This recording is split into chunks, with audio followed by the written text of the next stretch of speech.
الحمدللہ الحمدللہ الذی خلق السماوات والارضین والصلاة والسلام علی سید المرسلین وعلی آلہ واصحابہ وازواجہ واہل بیتہ اجمعین۔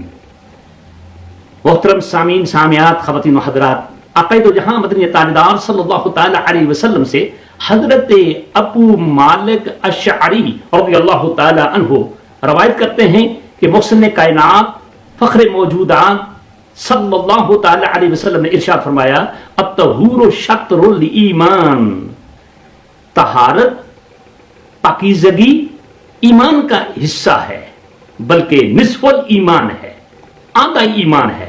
کیا؟ پاکیزگی۔ میرے بھائیو میری بہنوں، یہ جو طہارت ہے، پاکیزگی ہے، اس کے دو قسمیں ہیں۔ ایک قسم ہے جس کا تعلق جسم کے ساتھ ہے، اور ایک جس کا تعلق روح کے ساتھ۔ اب میں جسم کے ساتھ جس سے پاکیزگی کا تعلق ہے، اس کو طہارت صغرا یا طہارت کبرا کہتے ہیں۔ اللہ رب العزت خود ارشاد فرماتا ہے، میرے بھائیو میری بہنوں، طہارت کی ضد ہے جناب نجاست، یعنی ناپاکی۔ اور جب کوئی آدمی ناپاک ہو تو اللہ رب العزت ارشاد فرماتا ہے کہ تم پاکیزگی حاصل کرو۔ فرمایا ان کنتم جنبا فطہروا، اور دوسری جگہ فرمایا وَلَا تَقْرَبُوهُنَّ حَتَّى يَطْهُرْنَ۔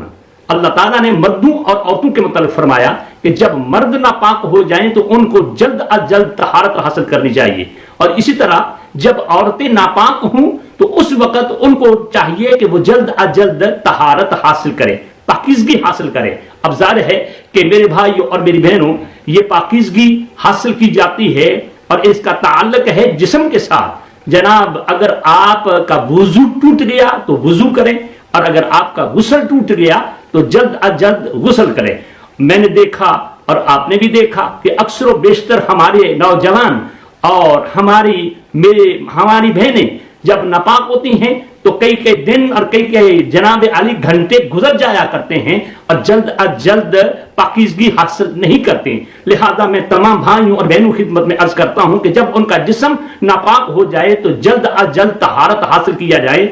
نبی پاک علیہ السلام کا یہ ارشاد ہے کہ طہارت یہ ایمان کا ایک حصہ بھی ہے اور نصف ایمان ہے، اور اللہ رب العزت نے قرآن پاک میں فرمایا واللہ یحب المطہرین، اللہ تعالیٰ طہارت اختیار کرنے والوں کو پسند کرتا ہے، اور ان اللہ یحب التوابین و یحب المتطہرین۔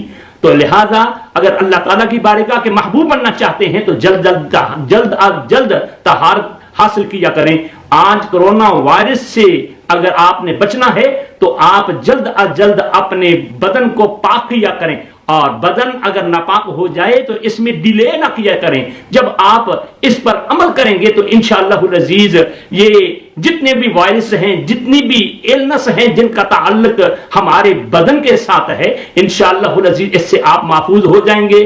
فالج سے اور جسم کے دردوں سے اگر آپ محفوظ رہنا چاہتے ہیں تو اپنے بدن کی طہارت کا خیال کریں۔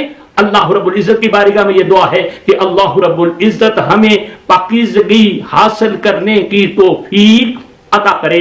آمین ثم آمین، وما علینا الا البلاغ المبین۔